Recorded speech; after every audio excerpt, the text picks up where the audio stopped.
வணக்கம்.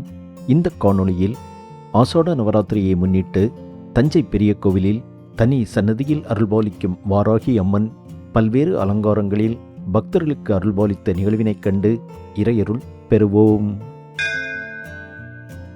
இந்த ஆஷாட நவராத்திரி விழா வாராகி அம்மனுக்குரிய விழாவாக அறியப்படுகிறது. தஞ்சை பெருவுடையார் சன்னதிக்கு வலதுபுறத்திலும் பெரியநாயகி அம்மன் சன்னதிக்கு எதிரேயும் அமைந்துள்ளது வாராகி அம்மனுடைய சன்னதி. இந்த சன்னதிக்கு அருகே உள்ள மண்டபத்தில் ஆஷாட நவராத்திரியை முன்னிட்டு தினமும் பல்வேறு அலங்காரங்களில் அருள்பாலிக்கும் வாராகி அம்மனின் ரூபங்கள் வைக்கப்பட்டுள்ளது. புரட்டாசி மாதத்தில் துர்க்கை அம்மனுக்கு நவராத்திரி விழா நடைபெறுவது போல சந்திரனை அடிப்படையாக கொண்ட இந்த ஆஷாட மாதத்தில், அதாவது தமிழ் மாதமான ஆனி மாதத்தில் அமாவாசையில் தொடங்கி 9 நாட்கள் இவ்விழா நடைபெறுகிறது. இந்த விழாவில் வாராகி அம்மனை வழிபடுவதன் மூலம் ஒருவருக்கு வாழ்வில் துன்பங்கள் நீங்கி இன்பமும் வளமையும் ஏற்படும் என்பது ஐதீகம். வாராகி அம்மன் சப்த மாதர்களில் ஒருவராக போற்றப்படுகிறாள். பல்வேறு கிராம ஆலயங்களில் இந்த சப்த மாதர்களின் சிலைகள் இருப்பதை நாம் காண முடியும். ஆடி மாதம் விவசாயத்திற்கு உகந்த மாதமாக கருதப்படுகிறது. இந்த ஆடி மாதத்தில் குறிப்பாக ஆஷாட நவராத்திரியை தொடர்ந்து மழைக்காலங்கள் வந்து அதனைத் தொடர்ந்து விவசாயிகள் விதைகள் விதைத்து புதிய பயிர்களை பயிரிடுவது வழக்கம். இந்த வாராகி அம்மன் விவசாயிகளையும் பயிர்களையும் காக்கும் தெய்வமாகவும் அறியப்படுகிறாள். இதன் அடிப்படையாகவே வாராகி அம்மன் கைகளில் உலக்கையும் கலப்பையும் காணப்படுவதாக சொல்லப்படுகிறது. இந்த ஆஷாட நவராத்திரி விழா தஞ்சை பெரிய கோவிலில் மிகவும் சிறப்பாக கொண்டாடப்படுகிறது.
இந்த ஆஷாட நவராத்திரி விழாவில் வராகி அம்மனை வழிபட்டு வாழ்வில் நலன்களும் வளங்களும் பெறுவோம். மீண்டும் ஒரு காணொளியில் சந்திப்போம். நன்றி, வணக்கம்.